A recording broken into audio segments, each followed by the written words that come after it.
Well, good morning, everyone, and welcome to the QTI 2025 HR Trends webinar.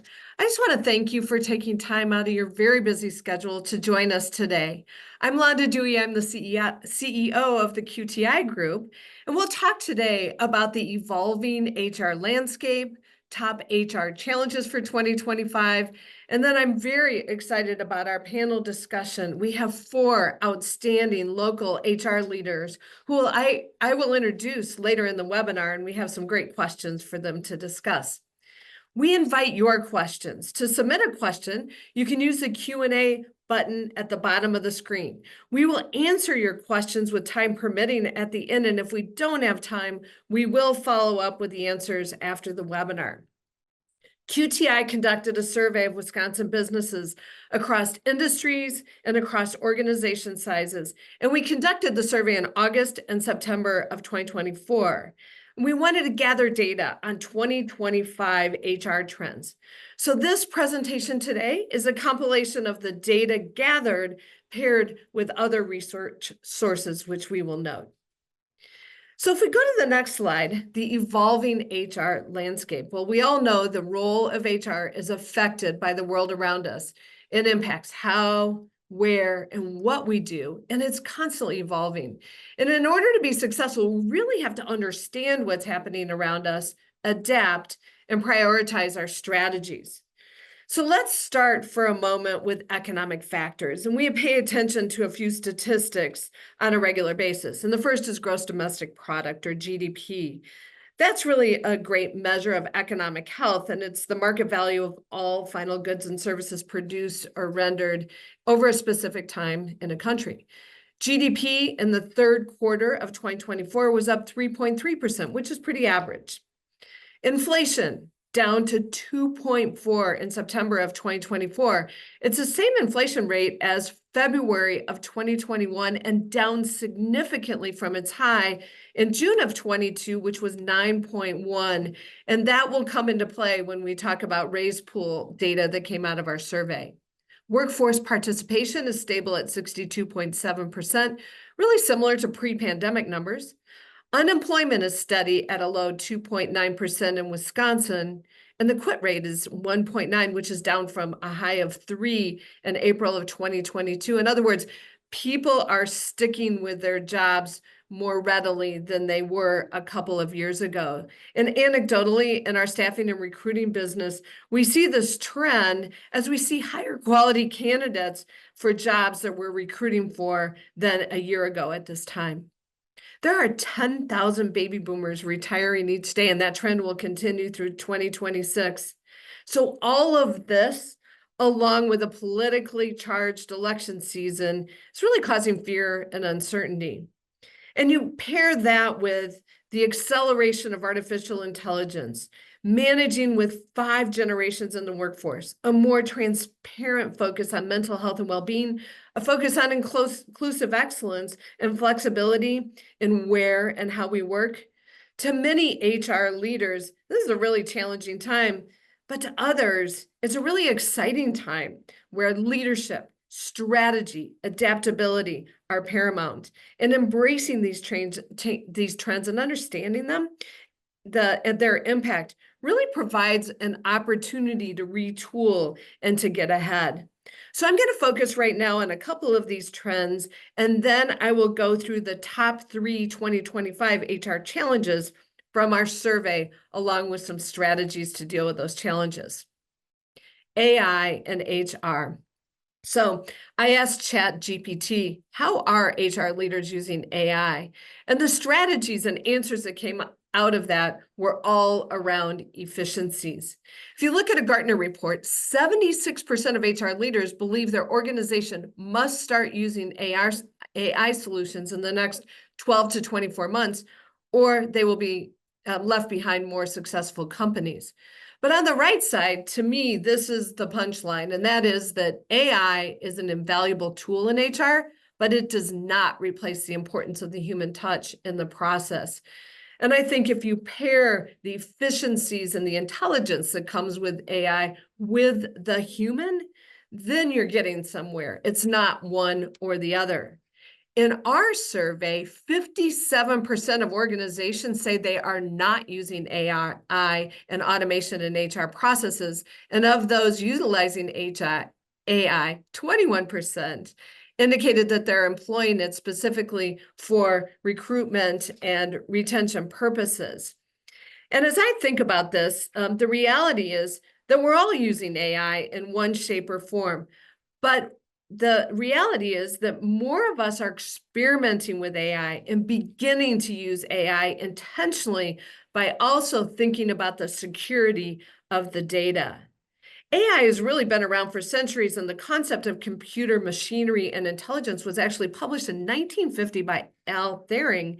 And in 1956, a professor at Dartmouth clarified and developed the ideas around thinking machines and coined the phrase artificial intelligence. Today, AI is accelerating at an unprecedented rate, with its computational power doubling roughly every 6 months, probably faster today than yesterday. So how are HR departments using AI? Well, it's really around recruitment and retention, as our surveys say, and it's around AI-driven chatbots on career websites that can improve candidate screening, gather information, maybe do some preliminary screening. AI and predictive analysis. Sometimes organizations are trying to identify when there may be turnover. AI tools such as ChatGPT can assist in writing compelling job descriptions. But I will note that if you have ChatGPT write a job description and you don't review it, there may be some inconsistencies, and that's where that human touch really comes in. Same with resumes. I can tell you that if somebody writes a resume using ChatGPT, it's pretty obvious that that was the case. And it's important that you use both your judgment and your language along with what GPT can provide for you. Note-taking AI tools can do a great job of summarizing interview notes and reducing incomplete notes. And AI tools can help really streamline repetitive tasks. So if you go to the next page and you think about, we are currently living in a time with 5 generations in the workforce. And a generation is really shaped by those shared experiences. If you look at the horizontal line that says social markers, you can see what those shared experiences have been over time. World War II, the moon landing, stock market crash, etc. One of my favorite horizontal lines here is the slang, and you can see what you might relate to in some of that slang. But if you look at the next slide, you can see that those shared experiences manifest in different motivators and communication styles and communication preferences. So with that, it's really imperative that managers have cross-generational skills in order to be effective in the workforce. And if you go to the next slide, we asked the question in our survey, so what generations are most represented in your workforce? And you can see that Gen X and millennials are the top answers. And that really has an impact in terms of what benefit expectations. So if you move to the next slide, you can see an example of total rewards preferences. So Gen Z might look for mental health and well-being benefits, and Gen X might say, we need support for dependents or caregiver support, or boomers might ask for preventative screenings and telemedicine. In our survey, 36% of organizations have a plan to increase their mental health investment, which really ties into the number of millennials and Gen Zs, particularly Gen Zs, in the workforce. There are, as I said, there are 5 generations in the workforce, but generation is just one layer of identity, and we have to be cautious not to stereotype people based upon their generation, because there are shared needs that go across all generations, including respect, connection, competence, authority. And fostering collaboration between generations can be a real asset, providing complementary abilities and skills, giving access to different networks of individuals, providing decision-making process, improving decision-making process, and inspiring innovation and learning. Something that's pretty interesting, though, is that as you look at successive generations are more diverse in both racial and ethnicity. And so we asked the question, is DEI a strategic priority? We asked that question last year as well, and the answer in our survey was 54% of organizations said yes, and that really provides no change year after year. Another trend that was accelerated by the pandemic and is most likely perpetuated by flexibility is, the pandemic. It was, I'm sorry, it was accelerated by the pandemic and most likely perpetuated by generation, is flexibility. And flexibility is really here to stay. So we asked a bunch of questions in our survey about that. And 67%, if you look at types of flexibility, offer flex time. 61% will continue to offer hybrid work. Now, you might look at that 61% and say, wow, everybody I know has hybrid work. But the reality is many roles in manufacturing, hospitality, healthcare, and other industries must be present to do their work. Also, when it comes to hybrid work, 58% report that the reason to come into the office is collaboration is number one, and number two is productivity, and number three is spending time with clients. I'll talk a little bit more about hybrid in a moment. 45% are offering part-time or reduced work schedules, and 39% offer remote full-time. So how many days in the office? Well, 28% in our survey are requiring 5 days in the office, and we're reading headlines more and more about that with larger organizations. And that is actually up 4% from our survey a year ago. But 37% require employees to work in a work site between 1 and 4 days, and that's a pretty wide range. 3 is the most prevalent, but it's not that different. 4 is the next, but there's a lot of similarity between organizations and the number of days. And what that says to me, and what my experience is no two organizations are the same. And the most important, or the most successful organizations, if you look at making flexibility successful, are those that set expectations, not just for the organization, but by every single position. And I read an article recently that said 80% of organizations have set those expectations, but only 18% have set accountabilities and consequences if people don't fulfill those expectations. Well, it's a start. And leaders must think and act differently in communication and in engagement and constantly asking employees for feedback and giving a purpose for people to come into the office. The most frustrating thing is to come into the office and have nobody else there. I think one of the biggest challenges is when you hire a new employee, and if they are working remotely, it's really difficult for them to become embedded into the culture of your company and get to know the folks. So I always encourage people to spend more time if you're new in the office. And also, when I have people come to me and ask for advice when they're new in the workforce, what can I do to get ahead? What can I do to be successful? And I say it's pretty simple, just show up. So I think a lot happens in the office and bumping into people and having opportunities to learn through osmosis. If you go to the next page, we will begin talking about the top 3 HR challenges in 2025 that came from our survey. Number 1, attracting the right talent. That was also number 1 in 2024. 2, meeting higher total rewards demands. Actually, that was number 3 in 2024. And the third is building a sustainable workforce through succession planning. That was actually number 9 in 2024. So we'll dive into these 3 themes, talk about the data that we received, as well as some strategies around these different challenges. Attracting the right talent. It's the 4th consecutive year as the number 1 HR challenge. 82% of the respondents rated attracting the right talent as a moderate to significant challenge. And recruitment is one of the top 3 strategies for 57% of the survey respondents. Well, why? First reason is lack of quality talent. 63% of survey respondents are not satisfied or moderately satisfied with the quality of talent. So while they may have a lot of applicants, they don't necessarily find the quality they're looking for. Well, a lot of companies are very clear and specific about the skills that they're looking for. Therefore, there are skill shortages, And I'll talk in a moment about thinking about going beyond the exact skills you need to looking at some of the competencies that you need in a position. Candidate expectations. I think that has a lot to do with remote work versus hybrid work versus in-office work, compensation and benefit challenges, as well as potentially a lack of career development. All of those were responses in our survey.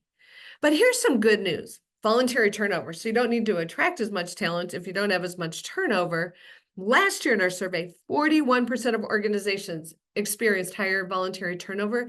This year, that response was only 15%. So why are employees resigning? Well, in our survey, number one reason was career development, and number two, compensation. But I want to draw your attention to the box on the right that says nearly 7 out of 10 US workers said that they would quit their job over a bad boss.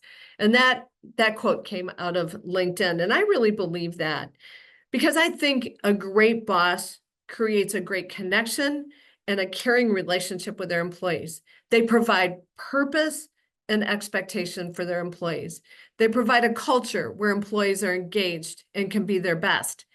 And within that, great leaders provide career development, and with career development comes compensation. So in my mind, leadership really matters in terms of retaining employees. And some of the reasons then of career development and compensation tend to come from a lack of leadership, or maybe leadership that isn't really connecting with those employees. So what are some strategies for talent acquisition? The first is to create an attractive culture. Survey your staff regularly, discuss the results, create action plans, and do what you say you're going to do. And that culture is something that people can feel when they're walking in either virtually or in your organization, and that will attract talent. Forgo traditional job descriptions. Consider upskilling or reskilling to widen your talent pool. You may have nuggets of talent within your organization that you really haven't discovered. So really thinking about what talent do we have that we're maybe not utilizing?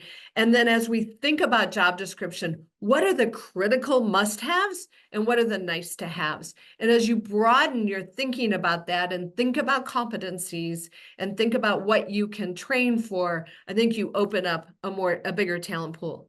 Prioritizing the candidate experience to create a positive employer brand. I think you need to get back to every single person that applies. And slow and unorganized hiring processes really hurt your brand over time. And that really goes with the next comment, which is move fast. 56% of organizations state their time to fill ratio is 30 to 60 days. And I think that the best candidates are not available very long. So if you find a great candidate, jump on it.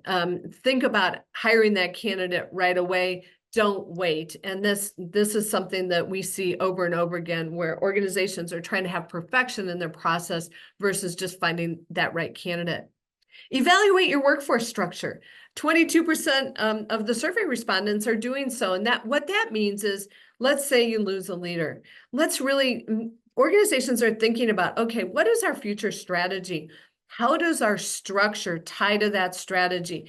Is there an opportunity to retool our structure with this turnover? Do we need to replace the position as is, or is the position a little bit different? And then the use of a contingent workforce. 64% of organizations use a contingent workforce, and that's actually up 17% from a year ago. I think that 17% in use of a contingent workforce has a little bit to do with uncertainty, but that is the business that we are in, is providing those contingent workers. They're available, and we're seeing organizations utilize that a little bit more. On the next page, we talk about writing an inclusive job posting to create a more diversified talent pool. And this is important, as we talked about before, as diversity increases in the younger generation. So what are organizations doing in our survey? It's inclusive job descriptions, referral programs, community engagement and outreach, internship and scholarship programs, partnerships with colleges and universities, as well as employee resource groups. And using job boards, career websites, employee referrals, and recruitment agencies are the top sources from our HR Trends survey participants in terms of how they are finding candidates. And I will tell you that we have clients coming to us as a recruiting agency, and they've tried to find candidates on their own. But the fact is, you really need to focus on it and take the advice from the page before to really identify exactly what the center of the target is. And that's what we help with as a recruiting agency, and then run a process that can be effective and efficient in finding that talent and also save some time. Number 2, meeting higher total rewards demands. Well, that was last year's number 3 challenge. 76% of survey respondents rated meeting higher total rewards demands as a moderate to significant challenge. 42% rate compensation or benefit planning as one of their top 3 priorities for 25. And compensation, as we know, is the number 2 resignation reason per the survey. We talked about that a couple slides ago. And 62% of employers are experiencing pay compression. In other words, you might hire somebody in at a similar pay to somebody that's been there for 10 years. And what do you do about that to recognize that loyalty and that experience with your organization? 15% of organizations report using a dry promotion strategy. In other words, they give people more responsibility with a lot of accolades, maybe a title, but no money. And that might contribute a bit to the pay compression that we're seeing. If you go to the next slide, there are 3 components to a total reward strategy: financial rewards, non-financial rewards, and intrinsic rewards. And it really starts with a compensation philosophy where you take a step back and you think about, what is our culture? What is our strategy? How do we want to compare to the market with financial rewards, pay, bonuses, benefits? What about non-financial rewards, time off, recognition program, professional development, or intrinsic rewards, which might be a sense of purpose or recognition or personal growth? And if you go to the next slide, I will start going through some details about each one of these components of total rewards. Direct compensation is base pay, short-term incentive, long-term incentives. You want to look at what is that pay mix, what's at risk, what's guaranteed, and then different kind of bonuses such as sign-on, referral, retention, spot bonuses. From a benefits perspective, the top benefits always requested, no matter what generation, maybe in a little bit different order, but is paid time off, medical, dental, vision, prescription drug, etc., and retirement benefits. And the others, leave programs, life insurance, disability, all important benefits, but the top 3 are the ones that are the most important. And we've done some optimization studies with some different organizations where we survey employees and say, what's most important to you? And then have organizations compare that to where they're spending money to ensure that they're spending money and getting a return on investment for benefits that are most important to their employees. Some modern trends are paid parental leave, pet insurance, paid caregiver leave, as well as paid fertility treatments. When it comes to the next slide, we will talk about non-financial rewards, which we're seeing more and more paid volunteer time to support community organizations, recognition programs, maybe with travel benefits, work-life balance, career opportunities, talent development, etc. And some of the modern trends include maybe subscriptions or wellness or skill sharing. And then the intrinsic rewards, I really love this quote on the right that says, employees who receive words of appreciation from management or their coworkers are 2.5 times more engaged than those who go unrecognized. We utilize a program within QTI called High Fives, and it's just remarkable. We might get 200 high fives in a month with employees recognizing each other for something that they appreciate. Appreciation is so important, and it's important. It means a lot, not only from management, but from coworkers. So in our survey, we always asked, so what are you budgeting for a base pay increase? And it's interesting. Last year, the budget was 3.4% as a median. This year, it is 3%. And it does vary by industry, with IT being at the highest end, professional services then next, and manufacturing. But with that said, in all cases, It's lower than 2024, which kind of fits with the inflation comment that I made early on in the presentation. We also ask questions about pay transparency and pay equity because we get a lot of questions about that from our clients. Pay transparency is the employer practice of disclosing employee compensation information standards both internally and externally, or both. And pay equity is equal work deserves equal pay regardless of race, gender, or age. Those are not the same. They're not equal.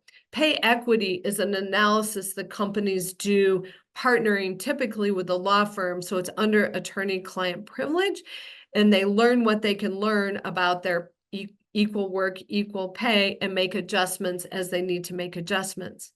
So let's take a moment and look further at pay transparency. So why? Why are companies talking about pay transparency? Well, and 20% of our respondents have either implemented or considering a pay transparency policy.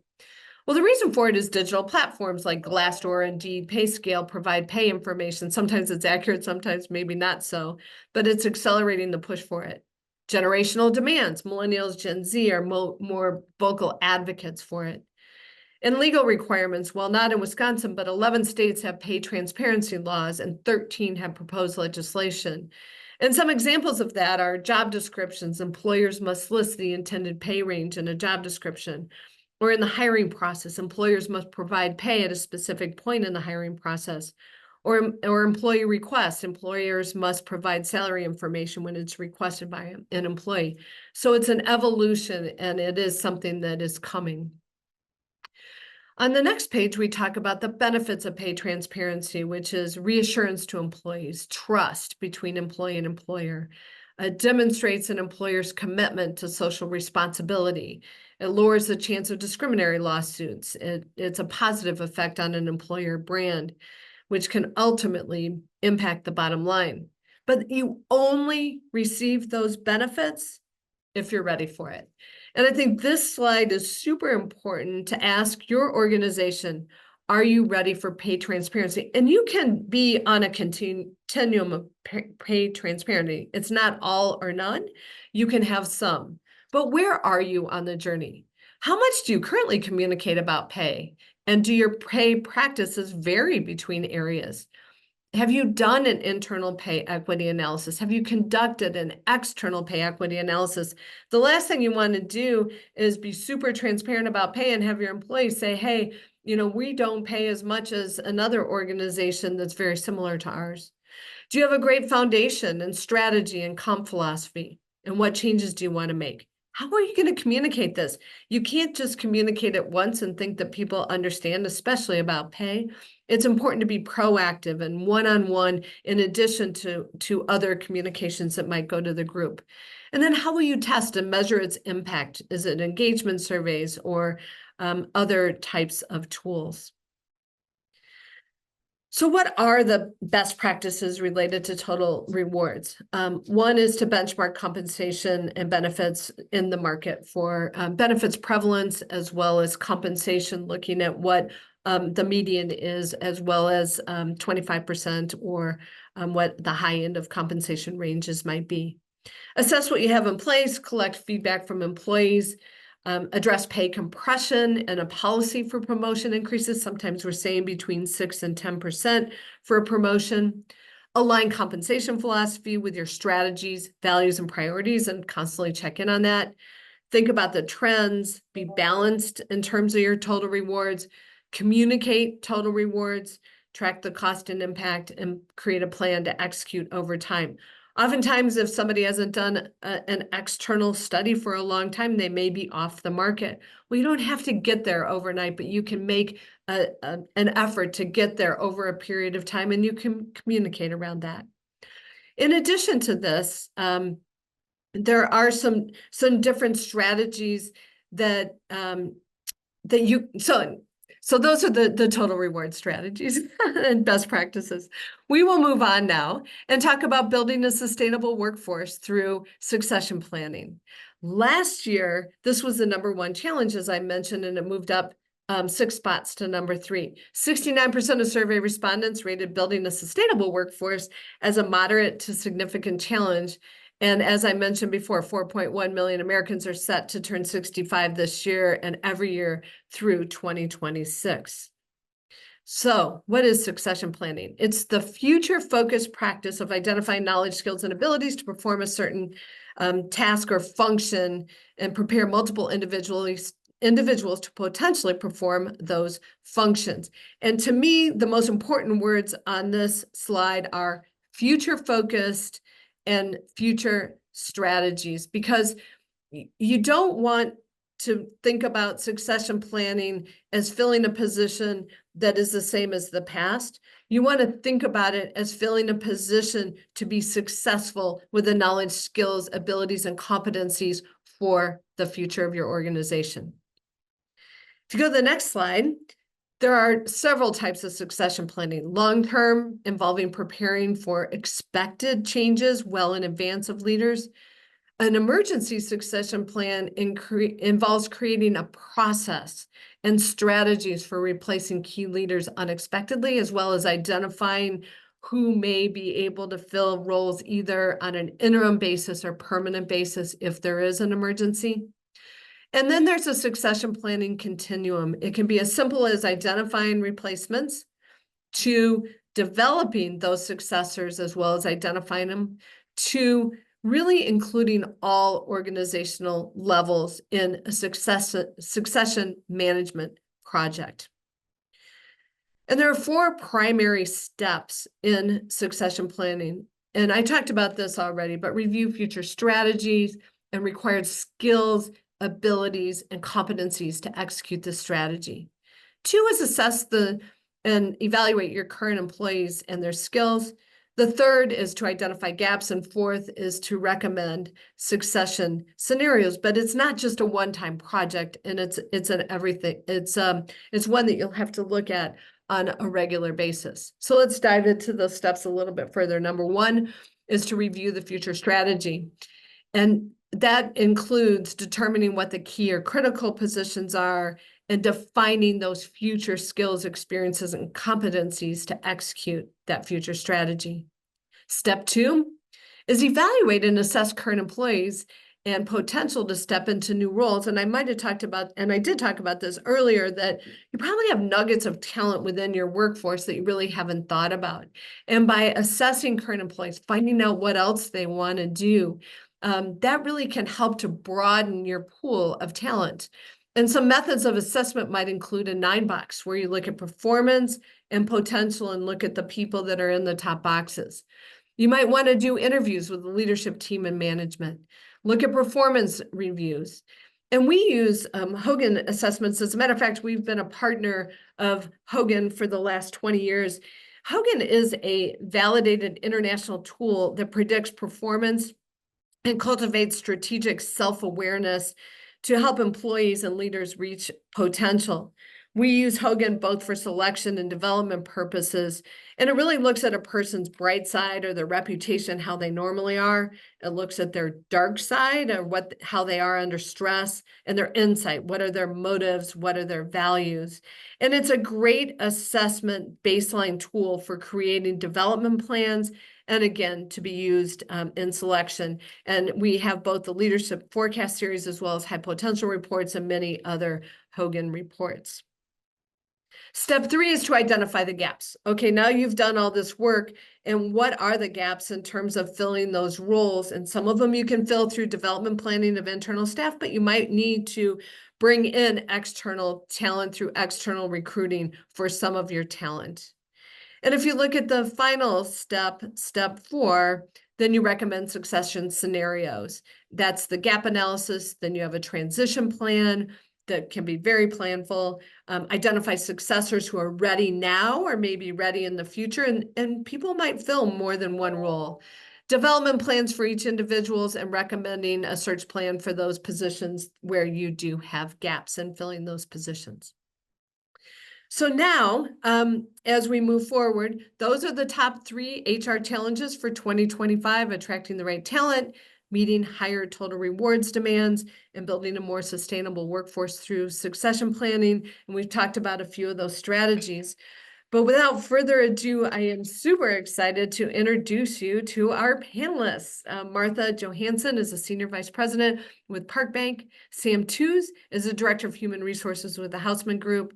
Kathryn Schaaf is the Director of Leadership and Career Development at Land's End. And Michelle Bailey is the Principal of Clarity Coaching and Consulting after many, many years as an HR leader in manufacturing. So I would like to bring the panelists up on the screen, and I'm going to start with a question for all of our panelists. We discussed some of the HR challenges for 2025 and some of the trends going on around us.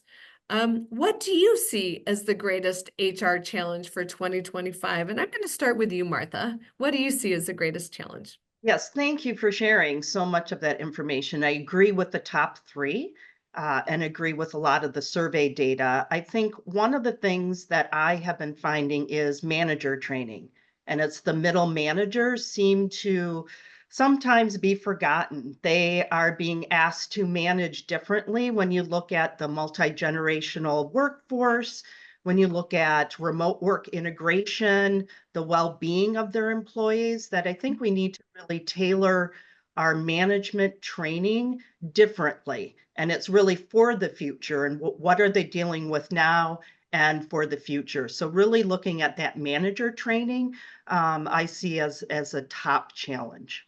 That's fantastic. And Sam, what about you? What do you see as your top challenge for 2025? I'm going to camp on to what Martha was saying. I believe it's preparing our teams for their future. So as you said earlier, about 10,000 people are retiring from the workforce every day. These numbers are historic. And so I think HR needs to stay steadfast with two particular areas, recruitment being one. It remains incredibly competitive. And the other one's development, which ties into Martha's comment earlier. We need to be prepared to fill those big shoes of our retiring colleagues. Fantastic. And Kathryn, what about you and your top challenge? I agree. I think there's a lot to be said for those top three, but I think we can all say from one side or another, the rapid pace in which business and technology is moving. It's hard to be an expert or train in a technology that becomes obsolete really right after it comes out. So there's always going to be a shiny object. Business is going to continue to evolve. Change is going to be continuous, but really staying focused on your culture, your people, and your customer will be the primary focus. The rest is just going to be noise. So really invest in your people and your customer. Mm-hmm. Well, amen. And Michelle, how about you? What's your top challenge? I mean, everything that's been said so far, I think is just so paramount to companies being able to be successful in, retaining and engaging employees, which in turn, helps support growth. Having been a lifer in HR, I don't recall a single year where recruitment and retention strategies wasn't the driving priority. So I really I guess what I'd like to share for 2025 is it really starts with leadership and having the right leaders, having them recognize how to treat your employees. To Martha's point, not forgetting that leadership doesn't include that middle management tier. I think that's so critical. So leadership, training, culture, feeding the culture, several great answers to that. So we talked a little bit about AI and what role is AI playing in your human resources and recruiting practices? And Kathryn, I'll start with you at Land's End. That sounds great. Thank you. We're still in the learning phase, much like you said in the beginning. From an AI perspective, there's a lot to untap in that space. So I do want to underline what you said, Londa, it doesn't replace your expertise knowledge or the human aspect of it, but we are currently using AI in three ways right now. One is using it as the new Google. So similar to how you used to go to the library and research a topic, we're using AI much like that in the brainstorming or kind of in those initial phases, investigating new ways for training or new breakout session tactics from a talent and development side. We're also leveraging AI from a job description perspective, really at that base, seeing what we can fill in from the basics from AI, but then also having that human side layer on the next level of what's important to us here at Lands' End, or what makes us unique to the industry.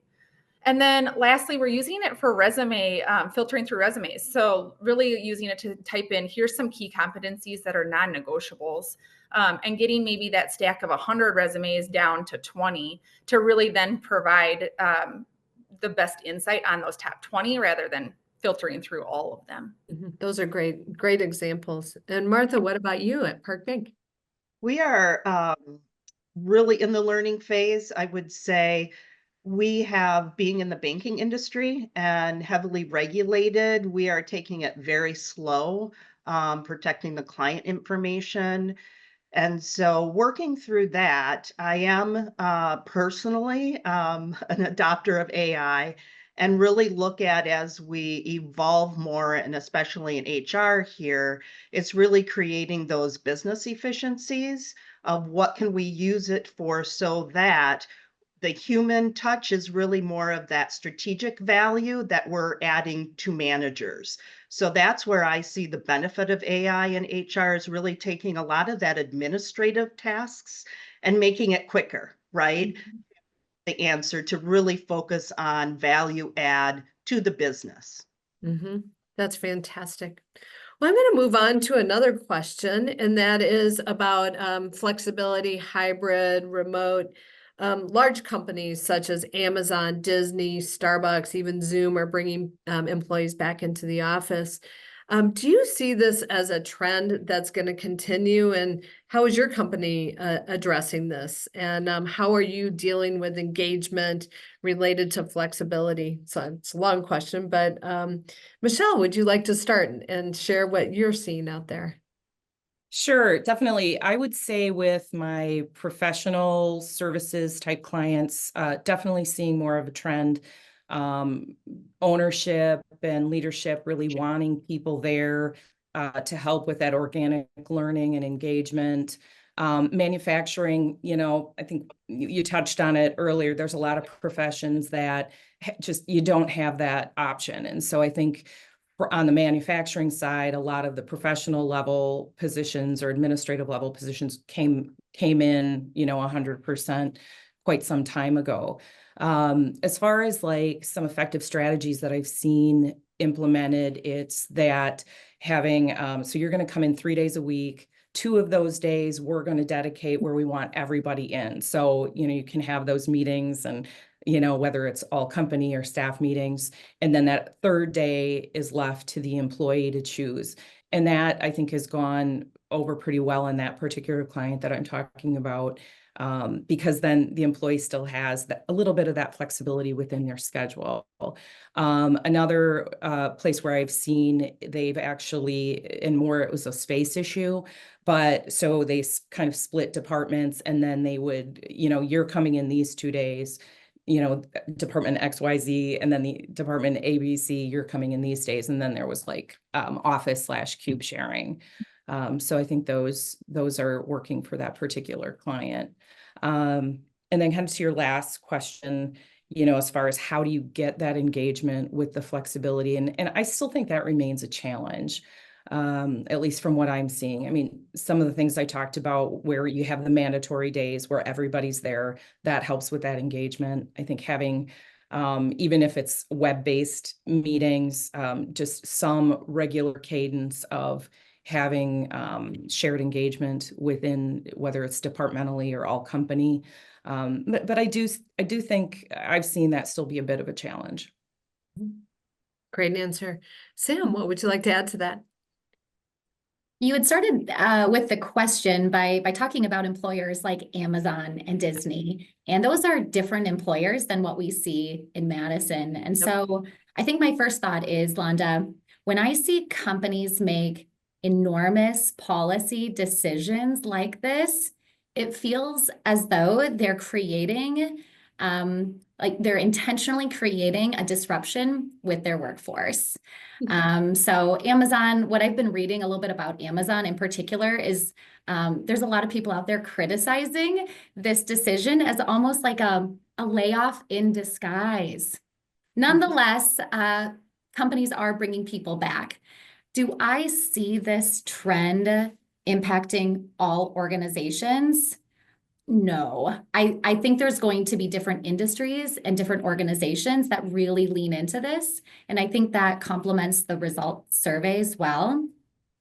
Recruitment, retention, the retiring population, that's really impacting our workforce. And so I would say if you're an employer that you've figured out this hybrid work schedule or this work remote, lean into that and take these other companies, where they're bringing people back into the workforce, make that your advantage. Promote that as a hiring advantage. This is who we are, and this is what we've figured out. So I think you could really lean into that from a recruitment and a retention standpoint. As for Hausman Group, we're in the professional services business. So we've been 3-2 hybrid, which means 3 days in the office, 2 days remote. And that kind of ebbs and flows as different client meetings come up. One thing that I'll say that I think complements what Michelle was saying earlier, all the different tips and tricks.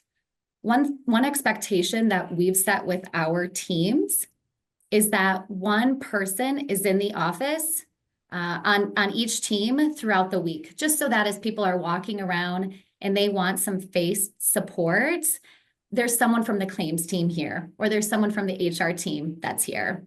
So yeah, that's some thoughts on the work schedule. And I do think no two organizations are alike, and making flexibility an asset, I think, and embracing it are really important principles. Kathryn, do you want to add anything to that?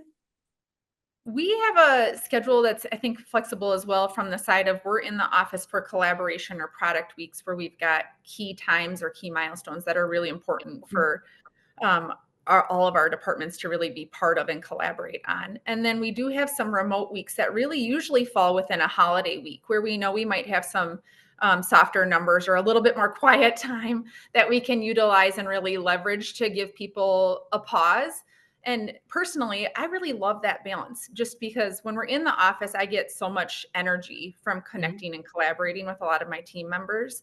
But then I also really appreciate those work from home weeks where I can really be heads down and crank stuff out. So I think just having a flexibility model is a really great balance for me personally. And I see that from a lot of our employees. Well, it sounds like you've maximized that opportunity. And Martha, what about you? Yes, we have here it's 3 days in the office, 2 days work from home. That's for our corporate office. We have branch locations where they're client facing, so they are working in the office 5 days a week. I have noticed more, even hiring somebody new in the HR department, and from the younger generation, she specifically was looking for working in an office. She was full-time remote and she missed that human connection. So I've seen that, as well as some of the articles I've been reading. I think Harvard Business Review, I haven't read the whole thing, but about loneliness at work. There's an article, and I think the jury's out with kind of this remote. Agree with everything everybody said, but from a human perspective, I think we crave human connection. And where will that lie? I think having the flexibility when you can with organizations of being able to determine what works best for certain individuals, whether they come in 2 days a week, 4 days a week, to make sure that we're optimizing what's going to work for them. Well, and really connecting with your employees, as you said, and really knowing what matters for them. So those are all great answers. Thank you for those ideas.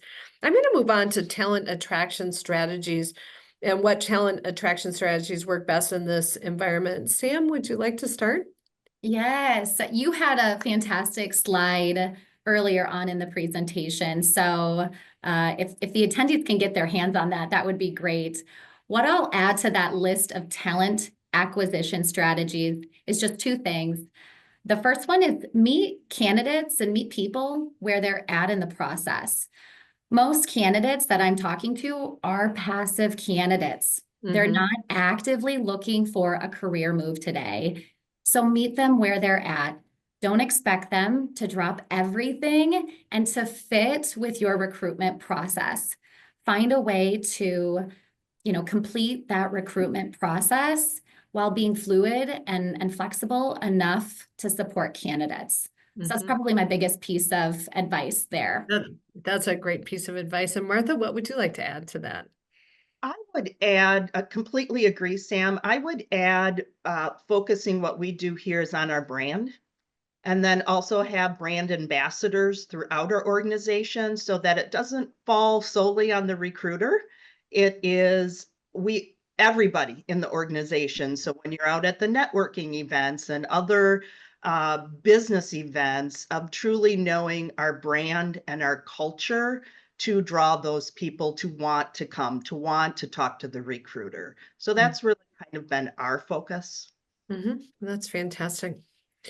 Well, I'm going to talk a little bit about pay compression now. And as the survey results show, 20% of respondents are considering implementing, pay transparency policies. So 20% of survey respondents said that they're implementing a pay transparency policy. What do you see as the benefits or risks of these policies? Michelle, I'll start with you. I've had lots of discussions on this with folks. I would imagine. Yeah, it's a bit of a slippery slope, right? I mean, as we talked about generationally, we do have younger generations that are looking for it.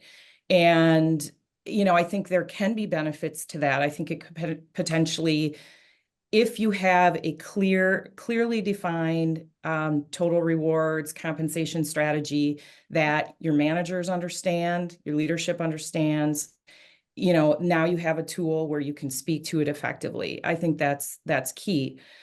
The risks that are still there, though, are it's subjectivity, perceptions. A lot of times employees, may feel they should be here when they're really here.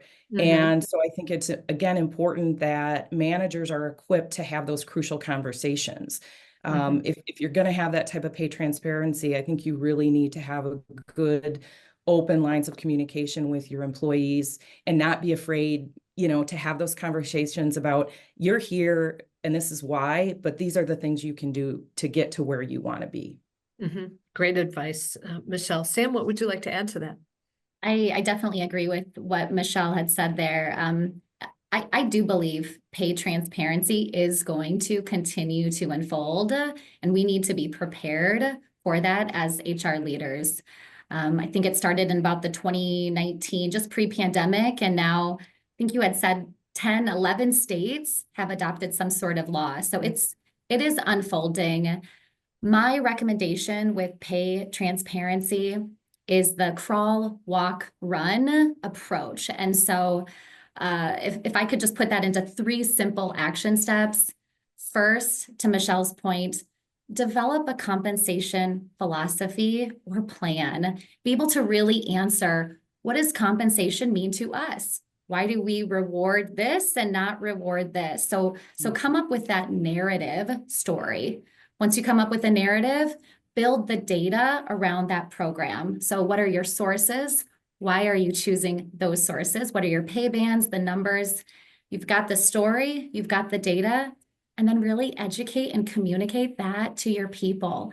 I don't think you can just start sharing information with candidates or even internally until you have those 3 steps in place. So really consider that crawl, walk, run approach with pay transparency. That is fantastic advice. And I think another thing is to ensure that you've taken a look at pay compression. And so that's my next question. Martha, do you want to talk a little bit about what you do to ensure that there isn't pay compression? In other words, hiring people in at a similar pay to somebody who might have been there for 10 years. Right. We do look at that, and we definitely, during our process with compensation, we look at internal equity. So it's not only the market data, external market data, we look at internal equity and making sure that that would be caught during that process, that if we're seeing those that maybe have less years of experience, but the value is higher than somebody, right, that's been here for a long time. And so we're bringing somebody in closer to them that will adjust it at that time. So we are proactive about that. I would say that's been in the last couple of years that we are. And just echoing what Michelle and Sam had said, it's really that compensation philosophy and then the guidelines that can really help with the compression, but also the equity, right? And the fairness, and to be able to communicate how they're being paid is so important. Well, that is fantastic. There was a question from our audience asking about modern benefits like paid parental leave, paid caregiver leave, fertility, and to what extent do you see these emerging? Is it just a few companies or is it small companies? Does anyone want to take that on in terms of what you're seeing out there? Maybe Sam, you're in the business and at Hausman. What are you seeing out there? Thank you. That's a fantastic question. My colleague Laura Bermudo and I were just at the ABC HR Plus conference last week. We talked about this specific thing. I do see paid leaves in a variety of ways becoming a trend. The fact of the matter is, again, there's not enough people to fill all of the gaps and all of the positions that we have available. So why create a scenario where we are making people choose between taking care of their family, again, whatever the leave scenario might be, or working? I think we can make both work. Not every leave is going to work for every company. You've really got to do what's best for you. But I do see employers leaning into that paid leave benefit in a lot of different ways. Mm-hmm. I would agree with that. I'm seeing that more and more as well. Well, I'm going to spend our last 3 minutes and asking each of you, what is one piece of advice you would give an HR leader as they look towards 2025? I could start. Okay. Change is continuous. It's not just one event anymore. We've been building up to a big change, and then by the time it comes, it's already changed again. So I think to really foster an adaptable and an agile culture will be really important. One that promotes really continuous learning and refinement on soft skills is something that I think could be really beneficial regardless of industry. These skills, these soft skills are really important at any level. And emotional intelligence, communication, trust, empathy, active listening, those skills will never go out of style as technologies continue to come in and maybe reshape some of the jobs that we've been used to these last 10 or 15 years. Mm-hmm. That's a fantastic answer. And Michelle, what would you like to share in terms of your advice? Mine's pretty simple. Stay current, stay open-minded, and take what you learn and apply it to help support the desired culture that you want to have. Fantastic advice. And Martha? I would say that to continue to learn whatever industry you're in, the business, and understand the business so that you can make sure you understand your internal customer needs and your external customer needs. That is customers are at the center of everything. You're absolutely right. And Sam, what would you like to share in terms of your advice? HR is a team sport. So whether you are lucky enough to have a dedicated team of HR professionals, or you are one of those other lucky individuals where you have the role of HR as well as many other roles in your organization, remember that there are people that really want to help you. It could be consultant partners.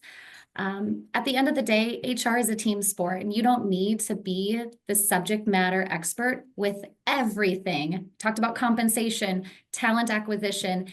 These are big topics, big strategies, and there's a lot of brilliant people, HR thought leaders, and HR friends that really want to help you.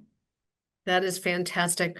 Well, I want to thank you all so much for your great advice and just sharing your thoughts and sharing your experiences. Martha, Sam, Kathryn, and Michelle, you are outstanding. And to everyone who have participated today, thank you. I know that there are a couple other questions we haven't quite gotten to, so we will respond to those separately, and we will be sending out the slides as well as the recording of the webinar to everyone. So thank you so much for joining us. Hopefully, we've given you a nugget of an idea or two to think about in your own business, and best wishes as you plan for 2025. Thank you all for joining. Thanks, Londa. Thank you. Thank you.